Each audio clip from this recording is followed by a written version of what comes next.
Hey gang, it's your buddy Platt back with another episode of Value Spirits. The particular spirit we have today is Evan Williams Bottle in Bond.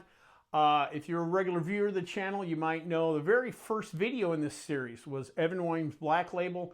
I've always said I think for the dollar, it's one of the best buys in bourbon. That bottle generally comes in $11, $12. This particular one came in at $17.99, so you should be able to find this $20 or less. Like I said, I've always been kind of a big Evan Williams fan, and so I'm really eager to jump in and try this bottle in Bond. A little background on Evan Williams. Evan Williams was a Welsh immigrant that came to the U.S. in the late 1700s and settled in Kentucky. 1783, he made a little history by becoming the first commercial distillery in the state of Kentucky. Today, there's still a historical marker in Louisville where the old distillery was. You can check it out if you're in town. The modern day version of the brand reemerged in 1957 after Prohibition. Evan Williams is a product of Heaven Hill. It is produced in Bardstown, Kentucky. Heaven Hill has several great bourbon brands: Elijah Craig, Larceny, Old Fitzgerald, just to name a few. So they do know a little bit about making whiskey. Now, real quick, let's jump into the whole bottle and bond thing. What makes this unique? Well, you know, some of you may know about it, some of you may not, so I'll go over it real quick. Bottle and bond, the term bottle and bond comes from the Bottle and Bond Act of 1897. Now, surprisingly enough, in the late 1800s, there weren't a lot of food labeling laws or anything like that. Actually, there were none. Most likely, this was the first food and beverage labeling act in the U.S. At the time, there was just no rules on what was considered whiskey and what wasn't, how long it was aged, at what proof did it go in the barrel, what have you. A couple of things that were really going wrong at the time was people were using things like iodine or tobacco to color the whiskey, make it look older than it was, and you just never kind of knew what you were getting. So the federal government decided to step in and create this Bottle and Bond Act. So what does it mean as far as what's in the bottle? What does bottle and bond mean for that? Basically, bottle and bond, to qualify as bottle and bond, all the distillate has to come from one distilling season. They use the term season, but basically it's either the first 6 months of the year or the last 6 months of the year. Those are considered two distinct seasons, and everything in this bottle comes from one of those two seasons. Also, everything has to be distilled by one distiller at one distillery. We're not blending from multiple distillers, even if a company owns two or three, or if you do, the process and reverse sourcing from multiple distillers. It's one distiller from one distillery. This has to be aged a minimum of 4 years and has to be bottled at least 100 proof. Also, it has to be in a federally bonded warehouse, which was kind of the rub at the time. A lot of the distillers kind of pushed back on that. And so to incentivize distillers to become part of the Bottle and Bond Act, the federal government says, all right, we'll do this for you. We'll let you delay the payment of the excise tax until this, goes in the final product instead of, paying it up front in the barrel. So that encouraged enough distillers to allow them in. Now, oddly enough, Bottle and Bond is generally just known with bourbons. However, any spirit can be a bottle and bond here in the U.S. So you could conceptually have a bottle and bond vodka. Now, you don't see those. Generally, it's bourbons. You see some rye whiskeys, and I think even a couple of apple brandies qualify for bottle and bond, but pretty much a whiskey thing. Now, back in the day, they've changed a little bit. Back in the day, this is just a replica of what the stamp, there used to be a stamp that went over the bottle like that, and that was the official tax stamp or whatever from the federal government. And so if you saw that on there and if the seal wasn't broken, you knew what you had in there was at least 4-year-old whiskey and at least 100, qualified. So that was, even though nowadays some people tell you, well, it's not necessarily a marker of quality, but back 100-something years ago, that meant a lot to know that, hey, at least I got 4-year-old whiskey, 100 proof from one, And so that's kind of the history of that. Today, you don't see a lot of these, but some of the distilleries are starting to bring them back, which is kind of cool history. All right, enough of that. Let's jump in and try some Evan Williams Bottle and Bond.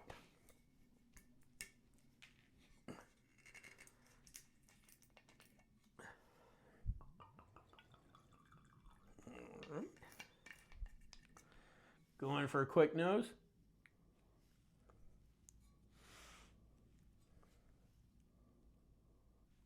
That's nice. 100 proof, you are going to notice the alcohol, but not too hot. I pick up some of the vanilla, some wood, not a ton in there. Let's go ahead and jump on in.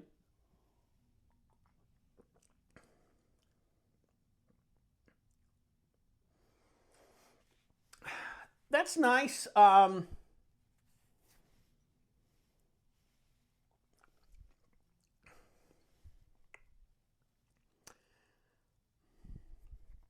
do feel a little more of a burn. I'm trying to remember regular Evan Williams, kind of compare and contrast. To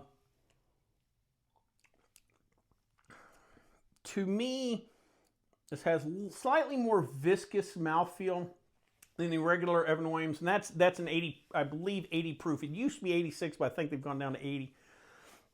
Let me see if I got a bottle here. I can check. I don't. Oh, I do have my Evan Williams. All right.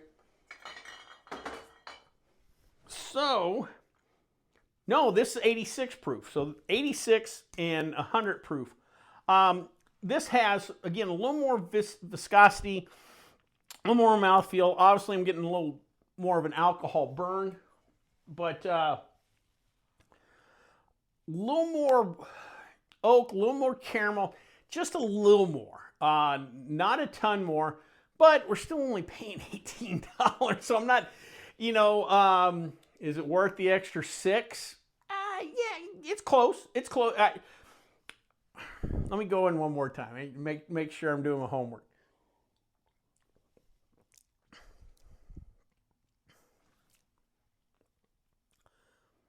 Yeah, I'm going to say a fairly close value proposition. This opens up a little more in the mouth. It's just more Evan Williams. I guess is the best way to put it. It's a little more of that Evan Williams. You get a little more of that vanilla, a little more of that wood. Again, because you're not cutting down with water, a little more viscosity. This is a bitter whiskey. But again, it's so cheap that the price jump, that $6 is almost a 50% price jump if you think about it. So that being said, under $20, this is, you know, really good. Again, you get that little extra proof that gives you that extra viscosity. You really pick up, you know, that barrel a little bit more. And, you know, like I said, for the price, it's just tough to beat.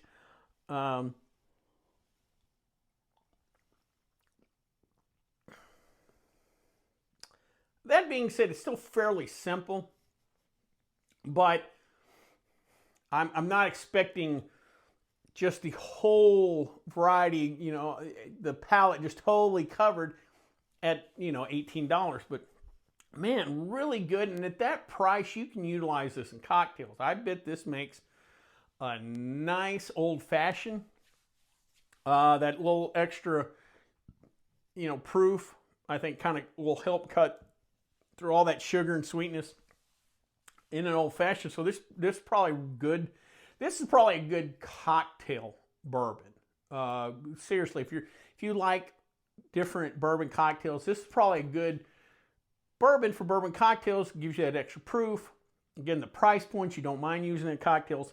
Overall, I like this. I probably will try to keep a bottle around of this, because this is something I definitely wouldn't mind pouring for other friends. I'm not, you know, there's some things you'll pour for yourself but not for others, but I definitely would pour this for other people. Well, I hope you liked this video. If you did, please subscribe down below. Also, please like the video, because it lets YouTube know we're putting out good content. If you have any questions, comments, concerns, or spirits you'd like me to try, please leave them in the comment section, or you can always contact me on the Twitter page. Till next time, bombs up.